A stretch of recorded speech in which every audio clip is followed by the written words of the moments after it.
बहुत बहुत स्वागत है प्यारे बच्चों, एक बार फिर से आज के इस सेशन में।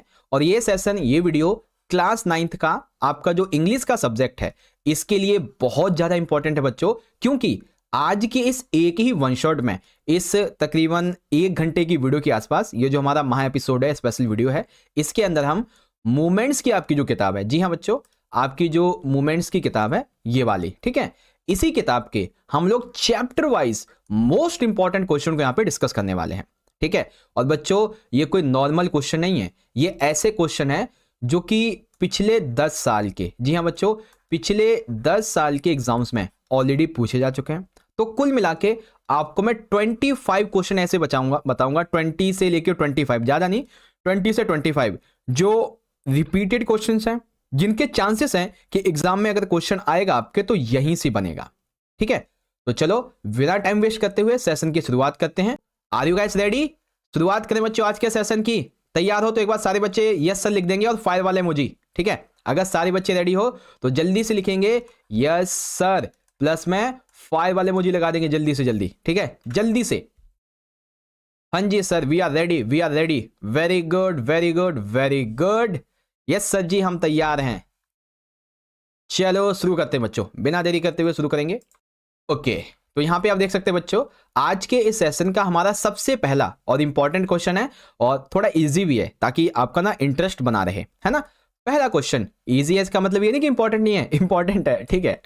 Compare the attitude of child before and after his separation from his parents, write और answer in the context of the lost child. तो बच्चों, माता पिता से जब वो बच्चा बिछड़ता है और उससे पहले का उसका जो एटीट्यूड है, दैट मीन्स उसका जो रवैया था वो कैसा था, उसकी तुलना आपको करनी है। तो देखो मैंने अंडरलाइन कर रखा है before being separated from his parents, and जब वो खो जाता है वो ये 2 पॉइंट है। सबसे पहला, before being separated from his parents the child was extremely happy, माता पिता से बिछड़ने से पहले वो बहुत ही ज्यादा खुश था। On the way of the fair he was fascinated by the various aspects of nature that provide him with immense Joy and happiness.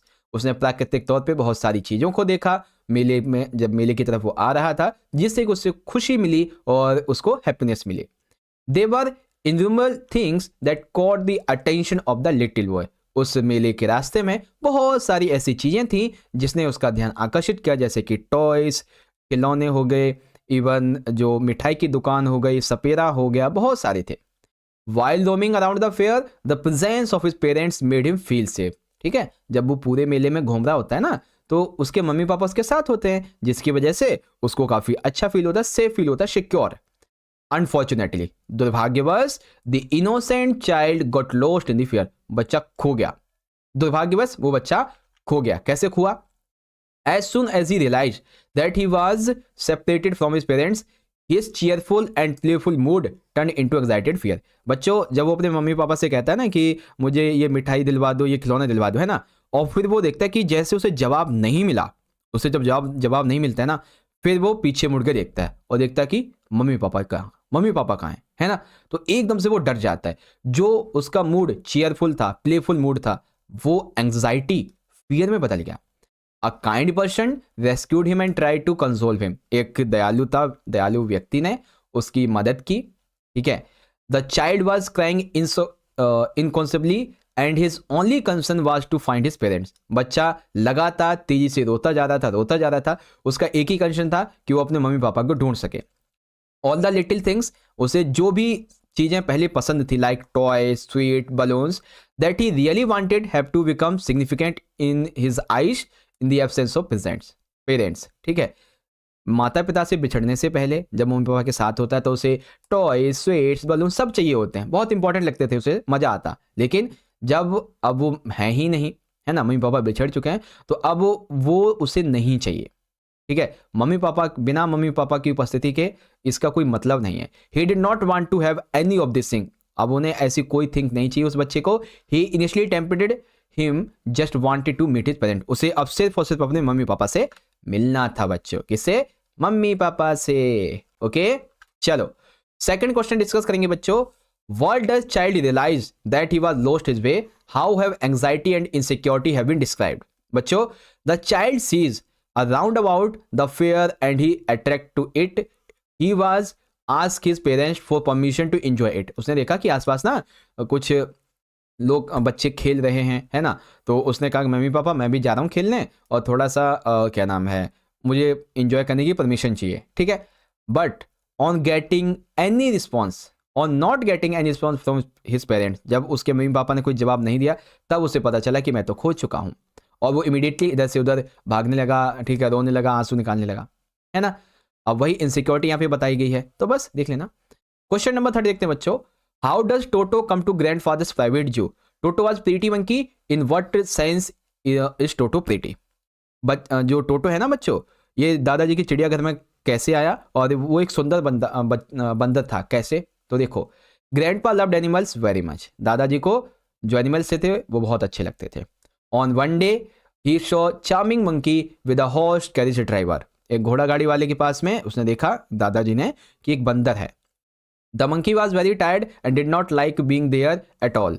दादाजी को लगा कि ये बंदर बहुत ज़्यादा थका हुआ है और ये इसके पास नहीं होना चाहिए। That's why because grandpa loved animals very much, so grandpa decided to buy Toto from the house carriage driver. उसने उस घोड़ा गाड़ी वाले से बंदर को खरीद लिया, कितने में? In just 5 rupees. Toto had mischievous eyes. Toto की आंखें शरारती आंखें थी। पेयरली वाइट टीथ, उसके सफेद चमकीले दांत थे। Sharp and winged finger and the graceful tail that acted like a third hand. उसकी जो पूंछ थी वो एक तीसरे हाथ के रूप में काम करती थी, है ना। टोटो से smile was sweet and frightening to elderly Anglo Indian women. उसका जो चेहरा था ना, सफेद चेहरा, वो ऐसा लग रहा था जैसे कोई एंग्लो इंडियन वुमेन हो, बूढ़ी सी, है ना। All this qualities combined to make him handsome. इसी क्वालिटी की वजह से जो टोटो था वो काफी हैंडसम नजर आ रहा था बच्चों, ठीक है, ऐसे करके लिखेंगे। चलो नेक्स्ट क्वेश्चन को डिस्कस करते हैं। क्वेश्चन नंबर हमारा 4, सारे बच्चे समझते चलिएगा। Describe the incidents at Dehradun railway station reading the story the adventure of Toto. तो बच्चों देहरादून स्टेशन पे क्या हुआ था, क्या इंसिडेंस हुआ था? द नरेटर्स ग्रैंडफादर, जो दादाजी थे, दादाजी had to go to Saharanpur, उन्हें सहारनपुर जाना था। So he decided to put Toto in large black canvas bag for the train journey. इसीलिए दादाजी ने सोचा कि मैं टोटो को ना एक ब्लैक कैनवास के बैग में लेके जाऊंगा। When they reached the station, जैसे ही वो स्टेशन पहुंचे, टोटो started jumping on the platform and everyone was surprised to see a bag jumping and moving। ठीक है, जैसे ही दादाजी स्टेशन पे पहुंचे, टोटो ने बैग के अंदर से ही जंपिंग करना शुरू कर दिया। अब सब लोग हैरान हो गए, अरे देखो देखो देखो ये बैग कैसे जंप कर रहा है, देखो देखो। होता ना कि बोल देते हैं ये देखिए इसके अंदर कुछ आ गया है, कुछ ऐसा करके, है ना। When the ticket collector come, जैसे ही टीटी आया, टिकट कलेक्टर आया, TC, toto immediately popped his head out the bag, और उसने एकदम से अपना जो हेड है वो उस बैग से निकाला और जाके टीटी के पास चला गया, है ना। The ticket collector got scared and asked to grandfather to buy a ticket for Toto, but grandfather was reluctant to do so. Ticket collector ने पहली बात तो वो डर गया उसको देख के, है ना, वो हरकतें ऐसी कर रहा था। इसके अलावा जो ग्रैंडफादर है उसको कहा कि भाई देखो इसकी टिकट लेनी पड़ेगी। दादाजी ने बोला मैं तो लूंगा नहीं ticket. Finally the ticket collector got his way. उन टिकट कलेक्टर ने एक रास्ता निकाला, क्या?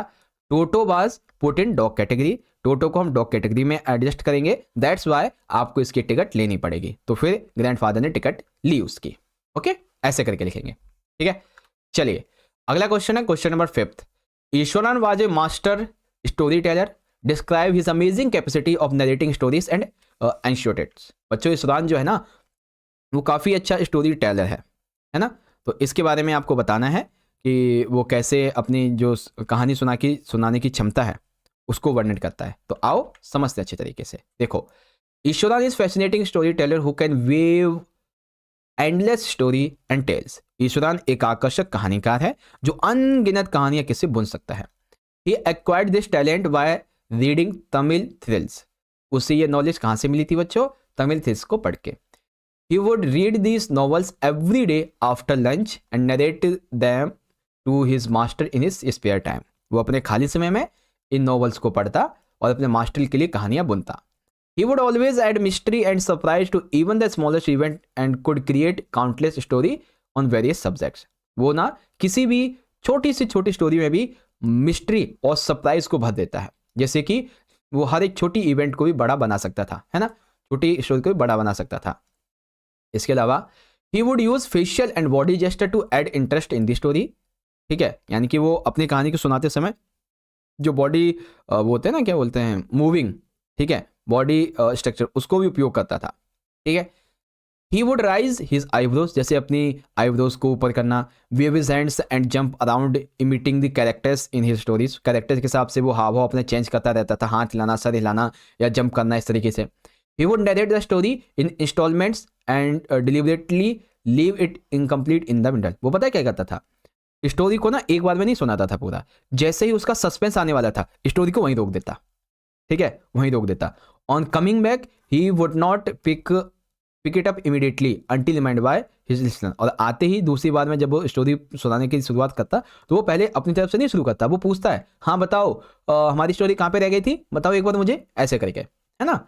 ही would narrate a new story every day and fill it with thrill, वो डेली बहुत सारी स्टोरी बनाता और उसे थ्रिल से भर देता। और and suspense thus entering Mahendra like television does, ठीक है, एंटरटेनिंग महेंद्र, जो महेंद्र है ना इसका मालिक, उसका वो जैसे टेलीविजन एंटरटेनमेंट करता था उससे अच्छा तो ये एंटरटेनमेंट करता था उसका, है ना। इस तरीके से लिखेंगे बच्चों। ठीक है, तो सारे बच्चे एक बार चैट सेक्शन में लिखेंगे क्वेश्चन 5 आपको समझ में आ गया कि नहीं। अगर समझ में आ गया तो लिखेंगे 5 यस सर। ठीक है, जल्दी से लिखेंगे 5 यस सर, ताकि मुझे कंफर्मेशन मिल जाए कि हाँ भाई आपको ये समझ में आ चुका है। जल्दी से लिखेंगे सारे के सारे बच्चे। Good morning sir, good morning बच्चे, गुड मॉर्निंग। आप लेट हो गए वैसे तो, क्योंकि 13 मिनट हो चुके हमारे सेशन को ऑलरेडी। ठीक है, जल्दी से बताएंगे सारे बच्चे समझ में आया कि नहीं। ओके, जल्दी से। Yes sir 5 yes sir, yes sir, yes sir. एक बच्चा कह रहा है no sir. Most of the बच्चे मैं देख रहा हूं 130+ बच्चे वॉचिंग पे, सभी yes sir ji.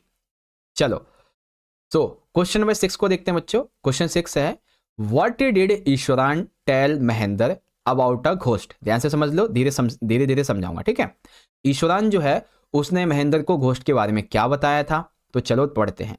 One day Iswaran told Mahendra that place where they were living was earlier a cemetery. ठीक है, जहां पे आज हम रहते हैं ना, ये पहले क्या था, ये एक कब्रिस्तान था। ठीक है, he told his master that he often found skulls and bones on the way and that he had also seen ghosts at night. उसने कहा कि रास्ते में खोपड़ियां और हड्डियां भी मिली थी कई बार, और यहाँ पे भूत भी देखे गए हैं। He told Mahendra that there was an ugly female ghost who appeared at midnight on full moon night. ठीक है, महेंद्र से कहता है ईश्वरान, यहाँ पर ना एक श्राप है एक तरीके से, कि जो फुल मून नाइट होती है ना, उस दिन एक अगली फीमेल घोस्ट अपीयर होती है यहाँ पे। He had been crying a few tears. ठीक है, वो जो होती है ना, अपने हाथ में एक बच्चा ब्रूड जैसा कुछ ले रखी होती है, बच्चा ले रखी होती है। The story told by Iswaran disturbed Mahendra a lot even though did not believe it. इस स्टोरी ने महेंद्र को परेशान कर दिया, हालांकि उसे इस पे यकीन नहीं था। अगला question, describe Mahendra's horrible experience at night. ठीक है, जो हॉरिबल एक्सपीरियंस था उसका फुल मून नाइट का, उसके बारे में आपको बताना है। ठीक है, अब इसी क्वेश्चन को ऐसे पूछा जा सकता है, महेंद्र कॉल्स घोस्ट और spirits a figment of imagination, what happens to him a full moon night. ठीक है, तो या तो फुल मून नाइट का एक्सपीरियंस पूछ लिया जाएगा, या फिर इसको इस तरीके से तोड़ के पूछा जाएगा, है ना। तो लिखेंगे कैसे, सिंपल सा, ऑन नाइट, वन नाइट, जैसे फुल मून नाइट कहेंगे, one night Mahendra woke up from sleep due to sound coming from his window. ठीक है, वो एक रात महेंद्र फुल मून नाइट को खिड़की के बाहर आती हुई आवाज से नींद खुल गई उसकी। As the sound got louder, sound भी बड़ी होने लगी। He gathered courage to look outside. अब उसके अंदर इतनी हिम्मत नहीं थी कि वो बाहर जाके देखे, लेकिन फिर भी हिम्मत करके उसने सोचा कि बाहर जाके देखे। He saw a dark cloud, उसे ना एक काले बादल जैसा कुछ अंधेरा देखा। Like figure holding of foetus, मतलब जो फिंगर है, हाथ जो है ना, वो किसी बच्चे को पकड़ रखे हो, है ना। Mahendra panicked and started sweating profusely with fear. अब जो था, ठीक है, महेंद्र उसको पसीना आ गया, वो डर गया।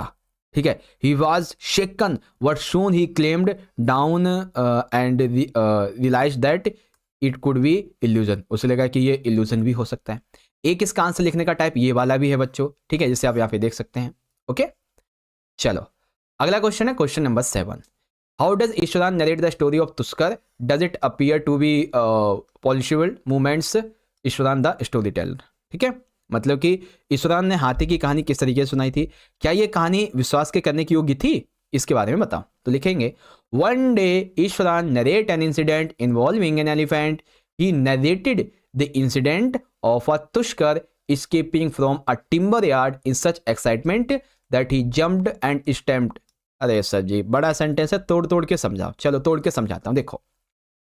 One day Eswaran narrate an incident involving an elephant, एक दिन ईश्वरन ने हाथी से जुड़ी घटना को सुनाया। He narrated the incident of tusker escaping from a timber yard in such excitement that he jumped and stamped his feet imitating a mad elephant। उसने बताया कि एक हाथी लकड़ी के यार्ड से भागते समय इतनी उत्तेजना में भागा कि वह पागल हाथी की नकल करते हुए उछलने लगा और अपने पैर पटकने लगा। He said that elephant reached the outskirts of the city and broke fence, smashed several shops, entered a school ground and broke down football goal posts and spread dirt all around। वो हाथी शहर के बाहरी इलाके में पहुंच गया, वहाँ पे उसने बहुत सारी तोड़फोड़ की, कई दुकानें तोड़ दी, फिर स्कूल के मैदान में घुस गया, फुटबॉल के गोल को पोस्ट को तोड़ दिया, चारों तरफ उसने गंदगी फैला दी। तो कुछ ऐसी स्टोरी नरेट की थी हाथी के बारे में। इसके अलावा हाँ ये हो गया। अब क्वेश्चन नंबर 8 देखेंगे बच्चों। Why did people choose the crown to guru and his disciple. ठीक है, लोगों ने गुरु और शिष्य को क्यों चुना राज्याभिषेक के लिए, राजा बनाने के लिए। तो लिखेंगे in the kingdom of fools everything looked strange. मूर्खों के स्वराज्य में सब कुछ अजीब ही था। The disciple was arrested instead of the rich merchant just because he could fit the pack. ठीक है, उस जो शिष्य है उसको इसलिए गिरफ्तार कर लिया गया था सिर्फ इस वजह से कि जिसे सजा देनी थी उस व्यापारी को, मर्चेंट को, उसे सजा नहीं मिल पाई। क्यों? क्योंकि वो छोटा था, पतला था और वो फांसी के फंदे तक पहुंच नहीं पाता था, पहुंचेगा नहीं, इसीलिए डिसिपल को गिरफ्तार कर लिया गया। ही remembered the words of Guru and start praying. ठीक है, फिर उसे अपने गुरु के वर्ड याद आए कि मेरे गुरु ने मुझे वार्न किया था, मुझे नहीं रुकना चाहिए था, एंड फिर वो प्रे करने लगा। The Guru arrived on the time, और सही टाइम पे गुरु वहां पे प्रकट हुए, and made a plan to save the disciple's life, और फिर उन्होंने अपने शिष्य को बचाने के लिए एक प्लान बनाया। और इस प्लान की वजह से the king and his minister become the victims of his plan and killed themselves. क्या प्लान था बच्चों? वो जो था ना ब्राह्मण, ठीक है, जो गुरुजी थे, उन्होंने ये बताया कि अभी एक ऐसा मुहूर्त चल रहा है कि जो सबसे पहले फांसी के फंदे पे जाएगा वो अगले जन्म में भी राजा बनेगा, जो दूसरे नंबर पे जाएगा वो अगले जन्म में मिनिस्टर बनेगा। तो राजा पहले गया, राजा भी मर गया, मिनिस्टर गया, मिनिस्टर भी मर गया। द थ्रोन बिकम वेकेंट, अब राज सिंहासन खाली हो गया। People wanted a wise person to sit on the throne. ठीक है, जो लोग थे वो चाहते थे कि कोई बुद्धिमान व्यक्ति सिंहासन पर बैठे। After the death of the king and minister people were impressed by the wisdom and power of the गुरु। वो गुरु की पावर और उनकी शिक्षा के प्रति बहुत ज़्यादा इंप्रेस हुए। That's why they thought that if the guru and disciple become the king and minister there would be peace all around. इसीलिए उन्होंने सोचा कि हम जो राजा है और मिनिस्टर वो बनाएंगे गुरु और शिष्य को। अगर ये बनेंगे तो सिंपल सी बात है, शांति बरकरार होगी। So the people decided to give the coronation to guru and his disciple. इसीलिए उन्होंने गुरु को और उनके शिष्य को कहा कि तुम राजा बन जाओ। एज रिजल्ट वो राजा बने, राज्याभिषेक हुआ। द लॉज चेंज, लॉ जो थे वो चेंज हुए। People starting working during the day and sleeping at the night. जैसे नॉर्मल था वो सब कुछ हो गया, और ऑर्डर जो भी थे नए राजा ने वो लागू किए, है ना। इस तरीके से आप इसको पढ़ सकते हो बच्चों। ठीक है, एक बार सारे बच्चे बताएंगे क्वेश्चन 8 आपको समझ में आया कि नहीं। जल्दी से बताएंगे क्वेश्चन 8 समझ में आया कि नहीं, जल्दी से। यस सर जी, यस सर आ गया समझ में। जी सर, जी सर, जी सर, हाँ जी, हाँ जी, हाँ जी, हाँ जी, हाँ जी, ओके ओके ओके, ठीक है। एक दो बच्चे कह रहे हैं कि नहीं समझ में आया। देखो, नहीं समझने का सिंपल कॉन्सेप्ट ये है कि जो गुरु है और जो शिष्य है ना, ये राजा कैसे बने ये हमें बताना है। तो बच्चों राजा कैसे बने थे, एक बार वो जो है ना डिसिपल यानी कि शिष्य, इसको अरेस्ट कर लिया गया था सिर्फ इस वजह से कि फांसी पे वो जो व्यापारी था ना जिसको सजा देनी थी राजा के द्वारा, वो फांसी पे फिट नहीं बैठ रहा था, है ना। फिर जैसे ही उसको शिष्य को गिरफ्तार किया गया तो उसको फिर गुरु के शब्द याद आए, वो प्रे करने लगा। फिर वहीं पे गुरु एकदम प्रकट हुए और उन्होंने एक मास्टर प्लान बनाया अपने शिष्य को बचाने के लिए। ठीक है। और इस प्लान के अकॉर्डिंग मिनिस्टर और जो राजा थे वो विक्टिम बने और उन्होंने खुद को ही मार दिया। अब इस वजह से यहाँ के जो लोग थे वो बहुत ही ज़्यादा एक तरीके से मान लीजिए इम्प्रेस हुए थे, ठीक है, wisdom and power of the गुरु की वजह से, गुरु की पावर और विजडम की शिक्षा की वजह से, है ना। दैट्स वाई वो चाहते थे कि अब यही हमारे जो है वो बने, क्या बोलते हैं, राजा और मंत्री। तो फिर वो बने और फिर उन्होंने नया रूल लागू कर दिया। बस हो गया यहाँ पे आंसर, है ना। बहुत ही सिंपल सा तो है। हाँ जी सर, अब आ गया समझ में। चलो आगे देखेंगे। तो क्लास 11 की भी क्लास लोगे क्या दोबारा? अभी 11 की क्लास अब शाम के टाइम होगी बच्चों। क्वेश्चन नंबर 9 देखते हैं। How did Guru and disciple become the king the minister of the kingdom? बच्चों सेम क्वेश्चन है, वही है, आप यहाँ से पढ़ सकते हैं, समझा रखा है मैंने तो, ठीक है। बस थोड़े से एक दो शब्द इसमें अलग है, ज़्यादा कुछ नहीं है। Question 10th, what kind of people were the king and minister?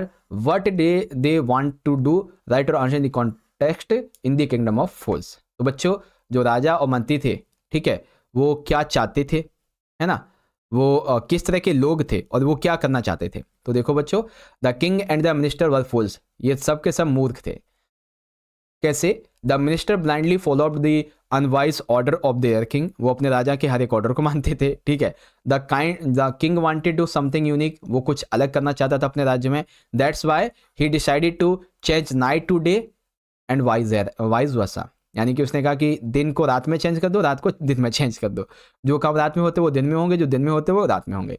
The king ordered every citizen so strictly follow the rule, ठीक है। उसने कहा कि हर एक सिटीजन को इस रूल को मानना पड़ेगा। He ordered everyone to work after dark and sleep as soon as the sun rises. Even the cattle, जो मवेशी थी, जो जानवर थे, पशु, ठीक है, जैसे भेड़ हो गई, बकरी वगैरह, तो इनको भी ऑर्डर दिया गया था कि तुम्हें भी यही करना है। People had to follow the order of foolish king out of fear of death. लोग क्यों मान लेते उनके ऑर्डर को? क्योंकि भाई नहीं मानते तो वो फांसी पे चढ़ा देता। The king was pleased with the success of this new order, king बहुत खुश था अपने इस ऑर्डर की क्या बोलते हैं, सक्सेस से, ठीक है। तो ऐसे करके क्वेश्चन 10 आपका यहाँ पे पूरा हो गया। चलिए क्वेश्चन 11 देखेंगे बच्चों, बहुत ही ईजी है। What did swallow observe when the flew over the city? Write और answer in the context of the prince. बच्चों शहर के ऊपर ना जब शैलो उड़ता है, ठीक है, स्वेलो उड़ता है बच्चों, तो वो क्या देखता है, क्या अजीब देखा था उसने? तो लिखेंगे as he flew over the city the swallow saw the contrast between wealth and poverty and between the rich and the poor. ठीक है, क्या समझे आप ये समझिए, जैसे ही शहर के ऊपर वो उड़ता है तो वो ध्यान से देखता है कि धन और गरीबी के बीच, अमीर और गरीबी के बीच का अंतर उसने देखा। ठीक है, he saw the rich in their beautiful houses, the poor beggar sitting at the doorstep. उसने देखा कि बहुत अमीर लोग जो हैं वो अपने घरों में मस्त एकदम एंजॉय कर रहे हैं, गरीब लोग बाहर बैठे हुए हैं, ठीक है, इस तरीके से, और डोर स्टॉप उनके द्वार पे या फिर कह लीजिए कि सड़कों पे बैठे हुए हैं। इन द डार्क स्ट्रीट्स, एक अंधेरी गली में, he saw the white face of hungry children, उसने देखा कि कुछ वो जो सफ़ेद चेहरे, मतलब जिनको भूख लगी थी बहुत ज़्यादा, उनकी वजह से उसका चेहरा सफ़ेद पड़ गया था, ऐसे बच्चे देखे, है ना। उसने एक वॉचमैन देखा जो कहता है कि तुम जितने जो भी ये भूखे बच्चे उनको वो भगा रहा था, है ना। फिर और भी एक आधी चीज़ें हैं जिसे आप यहाँ पे देख सकते हो, और आगे देखेंगे। Then the two hungry boys wandered off into the rain, दो जो बच्चे थे वो कहाँ चले जाते हैं, रेन में चले जाते हैं, रेन यानी कि वर्षा में भीगने लगते हैं। Two little boys were trying to keep each other warm by hugging each other under the arch of a bridge and the watchman was telling them not to lie down there. ठीक है, बहुत से बच्चे जो थे जिन्हें ठंड लग रही थी तो वो एक दूसरे से हक करके जो है जो अपने आप को शरीर को गर्मी दे रहे थे, है ना। और जो वो है वॉचमैन, वो कहता है तुम्हें यहाँ रुकने की जरूरत नहीं है, भागो यहाँ से, भागो भागो भागो, ऐसे करके। Unscared for and unwanted, these boys wandered off into the rain, है ना, इस तरीके से लिखेंगे। और भी एक दो पॉइंट है जिसे आप देख सकते हैं। Thus the shallow show the same misery that made the prince, the happy prince cry।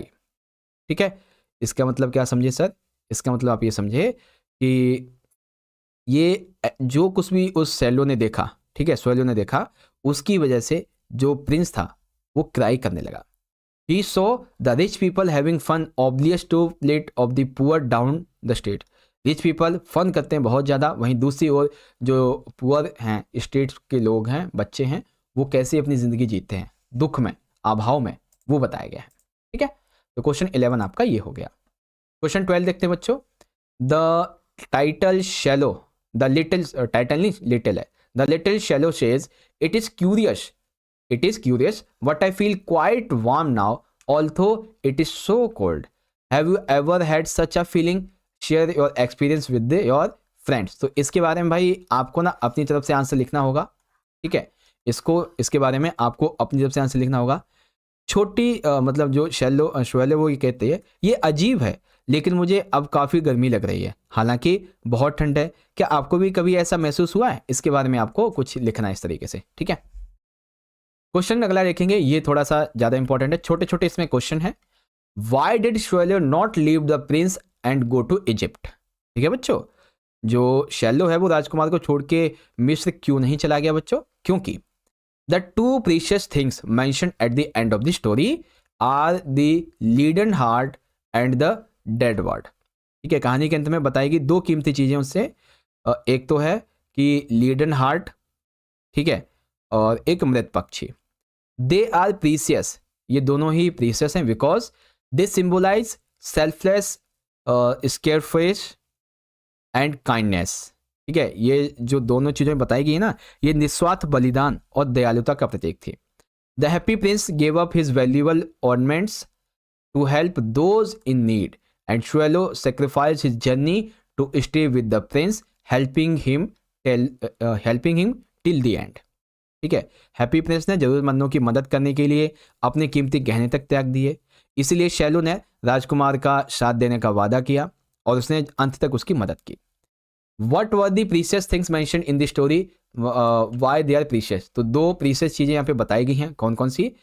The drops of rain were actually tears from the happy prince. ठीक है, जो रेन की ये है ना कि what were the drops of rain actually, तो क्या थी बच्चों?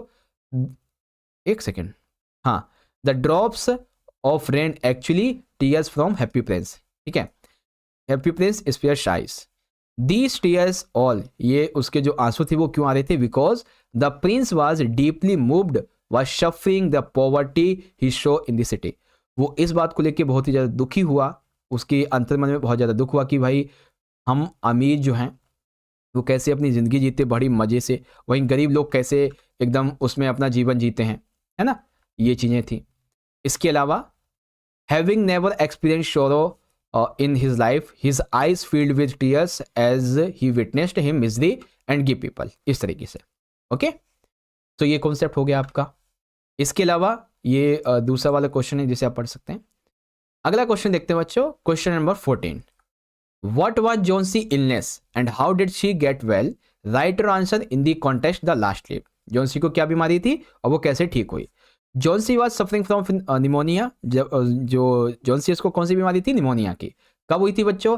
She contracted this disease in November and starting feeling sad and depressed. उसको ये बीमारी नवंबर में हुई थी, तब से ये दुखी रहने लगी थी और बहुत ही ज़्यादा चिंतित यानी कि डिप्रेस्ड रहने लगी थी, है ना, ये लिखेंगे। इसके बाद she felt that she would die as soon as the last leaf fell from the ivy creeper outside his window, outside her window. ठीक है, तो उसकी खिड़की के बाहर एक आइवी क्रीपर नाम का पेड़ है, ये जो भी है आइवी क्रीपर वो है, तो उस पर ना एक आखिरी पत्ता रह गया है, मतलब कुछ पत्ते हैं उनमें से जैसे ही आखिरी पत्ता गिरेगा इसकी भी डेथ हो जाएगी, ऐसा इसने बिलीव बना लिया था। इसके अलावा इसके जो फ्रेंड है, इसके जो रूममेट है सुई और जो डॉक्टर है, उन्होंने बहुत ट्राई किया था कि ये कैसे भी रिकवर कर ले, बट उसके अंदर किसके? Johnsy, she had no hope left to live and her lack of desire to live was adversely affecting her health. उसके वो एक तरीके से ऐसे समझ लो जीना ही नहीं चाहती थी। जब आप ही नहीं जीना चाहोगे तो लोगों की बातें, डॉक्टर की दवा दुआ कुछ काम नहीं करेगी, जब आपके अंदर ही जीने की इच्छा शक्ति ना हो। Johnsy began to recover when she noticed that even after passing through a strong winds and heavy rain, the last leaf was still hanging on.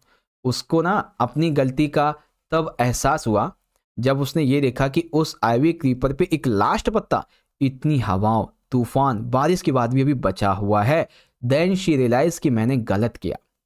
ठीक है, तब उसे ये समझ में आया कि जो मेरा ये मरने का विचार है वो मूर्खता का विचार था, एंड वो धीरे धीरे करके फिर रिकवर होने लगी थी। उसके दोस्तों ने, डॉक्टर्स ने, उसकी रूममेट ने बहुत मदद की उसकी, लेकिन वो क्या नाम है, वो जीना नहीं चाहती थी, फिर भी उसकी मदद की, है ना।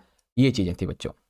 ओके, चलो आगे देखेंगे अगले क्वेश्चन को। तो क्वेश्चन नंबर है 15, और ये काफ़ी इंटरेस्टिंग क्वेश्चन है, ऐसा क्वेश्चन जरूर आएगा पेपर में। Behrman's visit to his flat was blessing in dishes for Johnsy.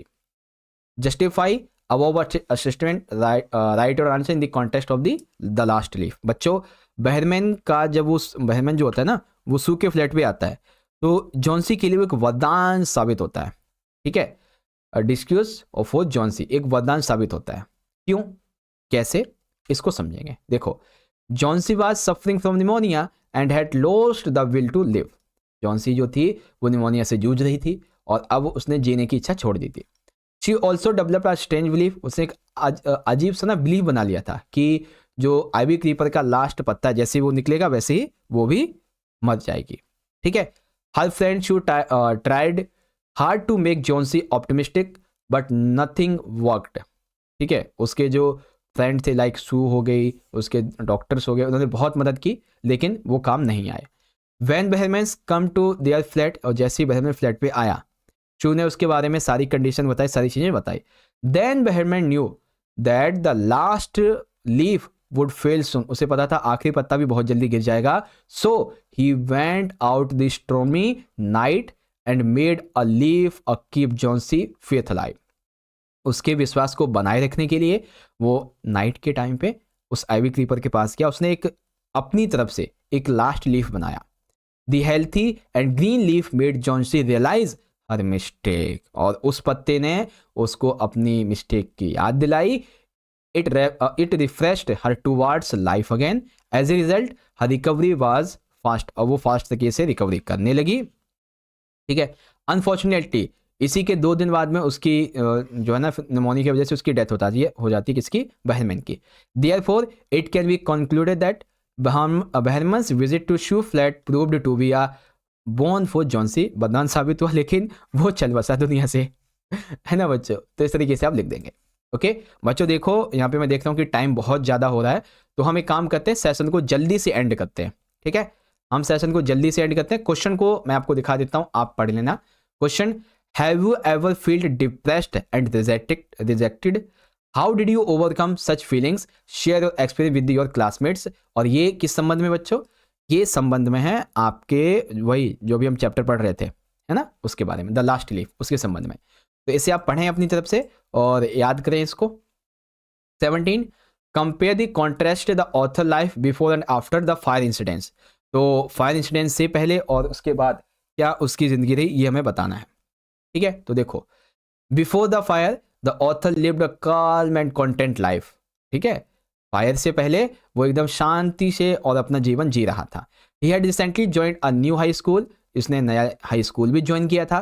ठीक है, which felt overwhelming as he was starting fresh. अब उसके लिए थोड़ा सा ओवरहेलमिंग लग रहा था, बर्डन वाला लग रहा था क्योंकि नया स्कूल था। और ही फेल्ट लॉनली, वो अकेलापन महसूस करता था। क्यों स्कूल में, क्योंकि his close friends had been sent to the different school, क्योंकि उसके क्लोज फ्रेंड्स को दूसरे स्कूल में भेज दिया गया था। Missing his old school friends and teachers, he often visited them, made efforts to adjust his new life। ठीक है, वो अपने पुराने स्कूल दोस्तों को, फ्रेंड्स को, टीचर्स को मिस करता था, कभी कभी वो मिलने भी चला जाता था और एफर्ट्स लगाता था अपनी नई लाइफ को एडजस्ट करने में। अब आएगा second part. However after the fire the author was shattered, वो टूट चुका था अंदर ही अंदर फायर के बाद। Losing all his belongings along with his pet cat. ठीक है, deepened his sorrow especially with the added pressure of adjusting the new school. उस आग के बाद उसकी सारी चीज़ें जल गई, बहुत चीज़ें खो गई। Along with his pet cat, साथ ही उसकी जो पेट कैट थी वो भी खो गई। ठीक है, एंड अब वो बहुत अकेला हो गया, स्पेशली उसके ऊपर प्रेशर था नई स्कूल को एडजस्ट करने का, वो भी बहुत ज़्यादा दिक्कत दे रहा था। He no longer wanted to attend school and one point felt so hopeless that he lost to desire to life. अब वो स्कूल भी नहीं जाना चाहता था एंड एक समय पे उसके पास अब जीने का कोई वजह ही नहीं बची थी। ही मिस्ड हिज कैट इमिशेंशली, वो अपनी कैट को बहुत ज़्यादा मिस कर रहा था, और वो कैट के हाउस पे जाता है, मतलब जो होता है ना कैट जो हाउस है वहाँ गया अपने घर में ही, तो देखता है कि वहाँ पे भी कोई नहीं है, that's why he feeled very sadly. Okay, इस तरीके से। चलो अगला क्वेश्चन देखेंगे बच्चों, what does author notice on Sunday afternoon, what is mother's reaction, what does she do, a house is not a home. इसके बारे में क्या कहा गया बच्चों कि एक रविवार की दोपहर लेखक क्या देखता है, उसकी माँ की क्या प्रतिक्रिया होती है, इसके बारे में। On a Sunday afternoon the narrator was sitting at the dining table doing his homework while his mother tended the fire to keep them warm। रविवार की दोपहर जो ऑथर है वो डाइनिंग टेबल पे बैठ के अपना होमवर्क कर रहा था, जबकि उसकी माँ ने गर्म खाने के लिए आग जला रखी थी। Suddenly he noticed smoke coming out of the roof which quickly filled the room making it hard to see। अचानक उसने देखा छत से धुआं निकल रहा है, जल्दी ही वो कमरे में भाग कर गया जिसे कि देखना मुश्किल हो गया। The two of them managed to get outside but by then flames and inflamed the houses। ठीक है, वे दोनों बाहर निकलने में कामयाब रहे, लेकिन तब तक आग की लपटें पूरे घर में फैल चुकी थी। The narrator ran to neighbor's house to call the fire brigade while his mother went back into the house retrieve a box full of important papers। ठीक है, जो नरेटर है वो गया पड़ोसी के घर, ठीक है, फ़ोन करने के लिए ताकि जो फायर ब्रिगेड है वो आ सके। सेकेंडली उसकी जो मदद थी वो हाउस के अंदर गई उस बॉक्स को लेने के लिए जिसमें इंपॉर्टेंट पेपर्स थे। She then return a grab pictures and letters of her late husband. ठीक है, फिर वह अपने दिवंगत पति की तस्वीरें और पत्र लेकर वापस लौटी इस तरीके से। ठीक है, question 19, what action of schoolmates change the author's understanding of life and people and comfort his emotionally। ठीक है, comfort him emotionally। how does his loneliness vanish and how does start participating in life। ठीक है, यानी कि उसके सहपाठियों की कौन सी ऐसी वो थी एक्शंस, ऐसी हरकतें कह लीजिए जो लेखक के जीवन को और अच्छा बना रही थी, उसे भावनात्मक रूप से भी सुकून दे रही थी, उसका अकेलापन दूर कैसे किया, वह जीवन में कैसे भाग लेना शुरू कर दिया, ऐसे लिखेंगे। When the news of the fire spread, ठीक है, आग लगने की खबर जैसी फैली, the author's schoolmates and teachers who had never spoken to him before began showing their concern। ठीक है, इस खबर की घटना के बाद जिसने लेखक तक से बात तक नहीं की थी, कभी लेखक के बारे में जाना भी नहीं था, वो स्कूलमेट्स, वो टीचर्स उसके पास सिंपैथी देने के लिए आए। They collected clothes, school supplies and other essentials for him which moved to author deeply। ठीक है, यानी कि उन्होंने कपड़े, ठीक है, स्कूल सप्लाइज और जो भी जरूरी चीज़ें थी वो ऑथर को प्रोवाइड करवाएं। The kindness of those around him made him realise that he was not alone. इसी काइंडनेस ने, दयालुता ने उसको एक ये रियलाइज करवाया कि वो अकेला नहीं है। स्लोली, धीरे धीरे, he made friends who supported him. उसने उनको फ्रेंड्स बना लिया जिसने इसे सपोर्ट किया था। And this emotional support helped him participate more in life with renewed hope. एक नई आशा के साथ अब वो अपने जीवन को आगे जीने लगा। ठीक है, अगला क्वेश्चन है बच्चों, draw the character sketch of Sergei, how did Olga change Lushkoff. दो क्वेश्चन है बच्चों। ठीक है, सर्गी का कैरेक्टर स्केच और ओल्गा ने लुस्कॉफ को कैसे चेंज किया। Sergei is an accomplished prosperous advocate with a sharp memory. Sergei एक कुशल समृद्ध वकील है जिसकी याददाश्त, इसकी मेमोरी काफ़ी अच्छी है। He is a straight forward man who detects lies. ये ऐसा व्यक्ति है जो है तो सीधा साधा लेकिन इसको झूठ से नफरत है। ठीक है, his quick temper leads him to harshly reprimand Lushkoff for deceitful behaviour. उसका गुस्सैल स्वभाव ही लुस्कॉफ को उसके धोखेबाज यानी कि झूठ बोलने की झूठ जो बोलता है ना उसको पकड़ लेता है ना, और फिर फटकार लगाता है इसको।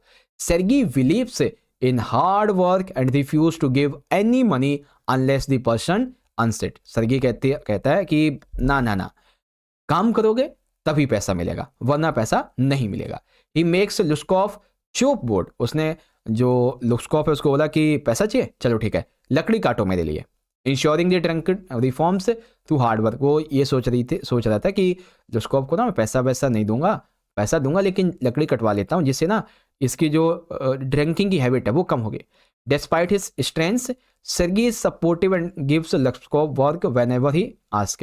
हालांकि सर्गी थोड़ा कठोर व्यक्ति है, बट उसने जो लुश्कोव उसकी मदद भी की, जब वो काम मांगता है तब उसे काम दे देता है ना।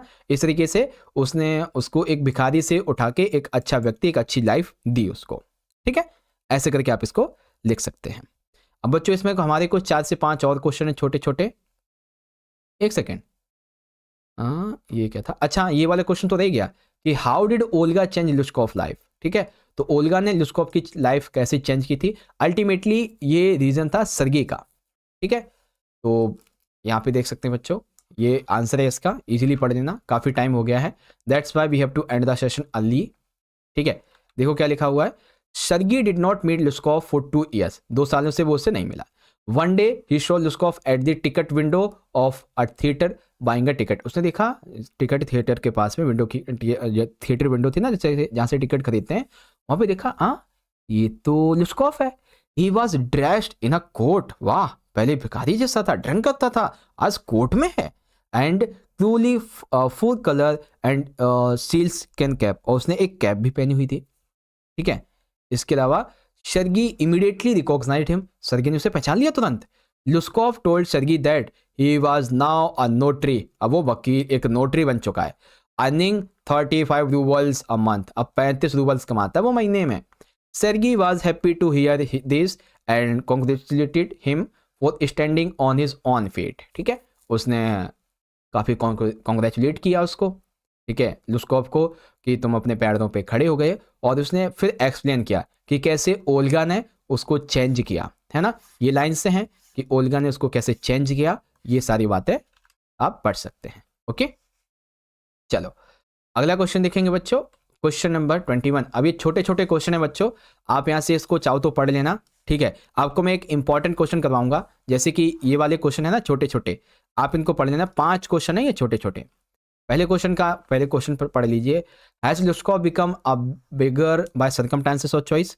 तो जो लुश्कोव है वो परिस्थिति या फिर अपनी इच्छा से भिखारी बना था, तो बच्चों अपनी इच्छा से क्या नाम है, परिस्थिति के कारण भिखारी बना था।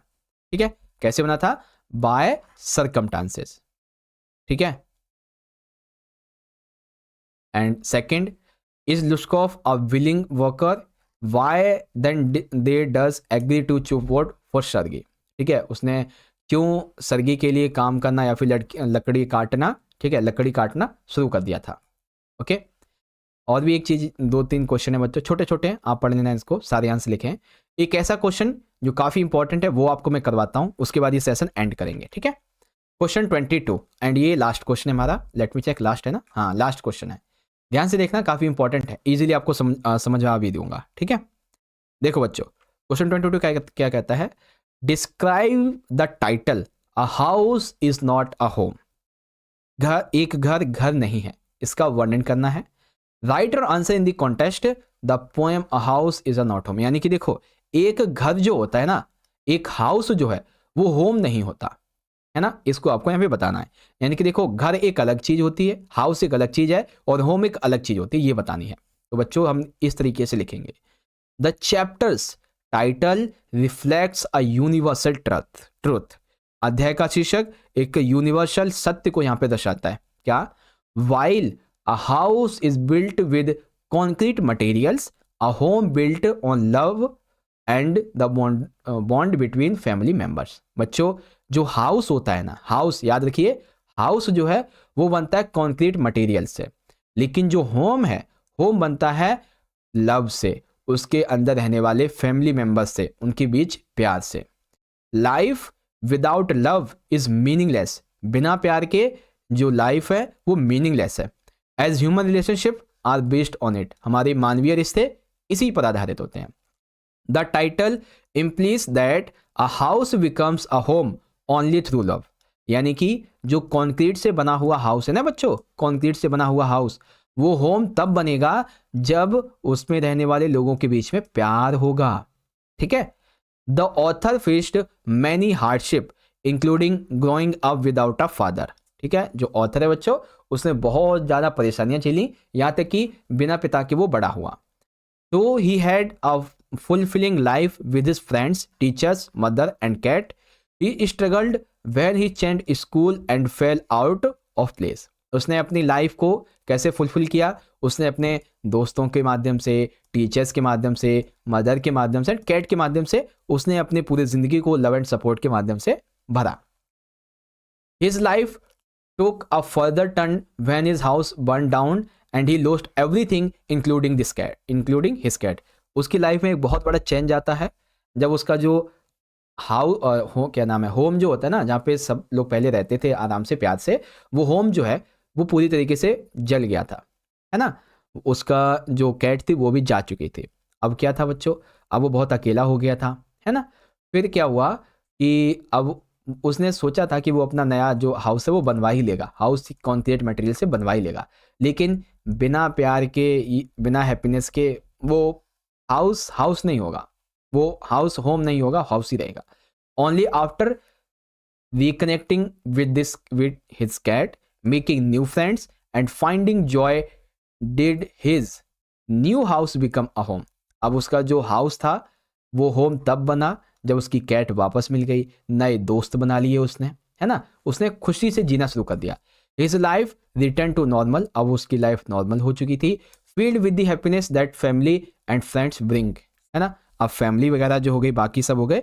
अब इसकी वजह से उसका जो होम था वो अब हाउस, एक सेकेंड, हाँ, जो हाउस था वो अब होम बन गया था, क्योंकि दोस्त वगैरह थे, सब कुछ अब उसको यहाँ पे मिल चुके थे। That is Y.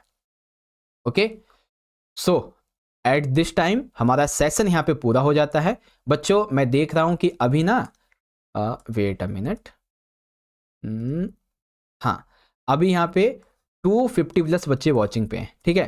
तो जल्दी से 200 लाइक को पूरा करिए, ठीक है। 178 प्लस लाइक में है, जल्दी से जल्दी सारे बच्चे इस सेशन को लाइक कर दीजिए। अभी हम लोग एक लाइव सेशन और कंडक्ट करेंगे, एक लाइव सेशन जो कि इस सेशन के विद इन 10 मिनट्स हमारा अटेंड होगा, विद इन 10 मिनट्स। और उस सेशन के अंदर हम लोग कई सारी चीजें डिस्कस करेंगे, ठीक है। उसमें हम क्विक रिवीजन करेंगे for your all English syllabus, ठीक है। क्विक रिवीजन, चाहे वो आपके इंपॉर्टेंट क्वेश्चंस हो, चाहे वो आपकी ग्रामर हो, सारी चीजों को हम डिस्कस करेंगे, ऑल ऑफ द थिंग, ठीक है। हर चीज को उसमें हम डिस्कस करेंगे, जो हमारा नेक्स्ट वाला पार्ट होगा। ओके, तो सारे बच्चे जल्दी से उसको ज्वाइन करना। मैं अभी उसको जो है ना सेट कर दूंगा, तो सारे बच्चे उसको देख लेना, ठीक है। सो एट दिस टाइम बच्चों हम सेशन को एंड करते हैं। अब आप सभी बच्चों को ये सेशन अच्छा लगा हो, ठीक है, तैयारी अच्छी हुई हो, तो लाइक कर दें सारे के सारे बच्चे, इसको जल्दी से शेयर कर दें अपने सभी दोस्तों में। और साथ ही साथ आप सभी बच्चों को आपके इंग्लिश के एग्जाम के लिए मेरी तरफ से एडवांस में ही आप सभी बच्चों को ऑल द वेरी बेस्ट, ठीक है। ऑल द वेरी बेस्ट, अच्छे से एग्जाम कीजिएगा। प्रिपरेशन काफी अच्छी हमने करी ली ऑलरेडी, ठीक है। चलो मिलते हैं नेक्स्ट सेशन में। बहुत बहुत धन्यवाद। जय हिंद, जय भारत, वंदे मातरम।